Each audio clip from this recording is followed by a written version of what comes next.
మీరు కొంచెం సీరియస్గా చేయండి. మీరు మొన్న ఏమన్నారు వేటింగ్ న్యూస్ కాంక్లేవ్లో, నేను 18 గంటలు పనిచేస్తుంటే మా ఆఫీసర్లు చెమటలు వచ్చి అమ్మో వద్దురా బాబు ఈ సీఎం రివ్యూలు అని చెప్పేసి పారిపోతున్నారు అని అన్నారు.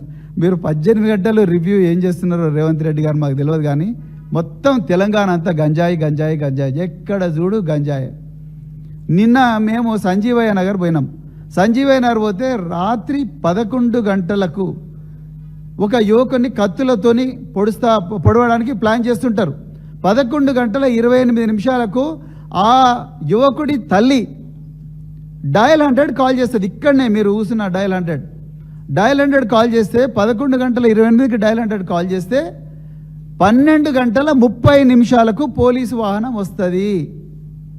అయ్యా రేవంత్ రెడ్డి గారు, ఇది మీ పాలనలో జరుగుతున్నది, మీరే హోంమంత్రి రాష్ట్రానికి. 11:28 కాల్ వస్తే 12:30కి పోలీసు వాహనం పోతే అప్పటికి యువకుడు 8 కత్తిపోట్లు చచ్చిపోయాడు. అందరు గంజాయి తాగున్నారు. అక్కడ ప్రజలు ఏం చెప్తున్నారంటే, సార్ ఇంతకుముందు ఎప్పుడు ఈ పరిస్థితి లేదు, తెలంగాణ అంతా కూడా గంజాయి వ్యాపించింది, అందుకొరకు ఈ గంజాయి బారిన నుంచి తప్పించుకోవడం కోసం మేమే సీసీటీవీ కెమెరాలు పెట్టుకున్నాం. వీళ్ళు గంజాయి తాగిన వాళ్ళందరూ అటు సీసీటీవీ కెమెరాలను ధ్వంసం చేస్తున్నారు, మా అమ్మాయిలను చెడాయిస్తున్నారు అని చెప్తా ఉన్నారు. ఇది మీరు చేస్తున్న పని. మీరు ఈరోజు ఆ ముఖ్యమంత్రి పీఠంలో కూర్చొని అన్ని అబద్ధాలే మాట్లాడుతున్నారు. ఎస్ఎల్బీసీ, మీరు నిజంగా దమ్మునులైతే ఎస్ఎన్బీసీలో చనిపోయిన ఆ 8 మంది శవాలను తీసుకురండి కదా, తీసుకురండి. ఎవరొద్దన్నారు? మీ దగ్గరనే ఉంది అంత అధికారం, తీసుకురండి 8 శవాలు. మీ కాంగ్రెస్లు ఇంతకుముందు నిరంజన్ రెడ్డి గారు చెప్పినట్టుగా మీ కాంగ్రెస్ల వల్లనే మహబూబ్ నగర్ జిల్లా అనేది ఎడారైంది. కేసీఆర్ గారు మళ్ళీ ఆ ఎడారైన ప్రాంతాన్ని మళ్ళీ సస్యశ్యామలంగా చేసిండు. ఇంకా రాబోయే రోజులు ఇంకా బాగా చేస్తాం. కానీ మీరు దయచేసి మీకు రిక్వెస్ట్ ఏంటంటే, మీరు 4 లక్షల జీతం తీసుకొని 9 వాహనాల కాన్వాయ్లో తిరుగుతూ సెక్రటరియట్లో 6వ ఫ్లోర్లో కూర్చొని దయచేసి అబద్ధాలు మాట్లాడకండి, బాధ్యతాయుతంగా మాట్లాడండి. మీరు అవసరం అనుకుంటే డిబేట్కి రండి.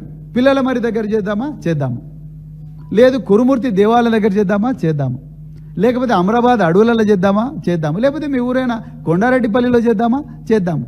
ఆ సాయిరెడ్డి ఆత్మ కూడా చూస్తుంది, చచ్చిపోయిన సాయిరెడ్డి ఆత్మ. మీ 4 అన్నదమ్ముల పేర్లు రాసి చచ్చిపోయాడు కదా, ఆయన ఆత్మ కూడా చూస్తుంది. ఆ కొండారెడ్డిపల్లిలో చేద్దాం కదా. మీరు డిబేట్కి రండి, కమ్ విత్ ద ఫ్యాక్ట్స్. మీరు ఎందుకు మీరు ఆదిత్యనాథ్ను తీసుకున్నారు? ఏం తెలంగాణలో దొరకలేదా నిష్ణాతులు? తెలంగాణలో అద్భుతమైన మేధో సంపత్తి ఉన్న ఇంజనీర్లు ఎవరు దొరకలేదా?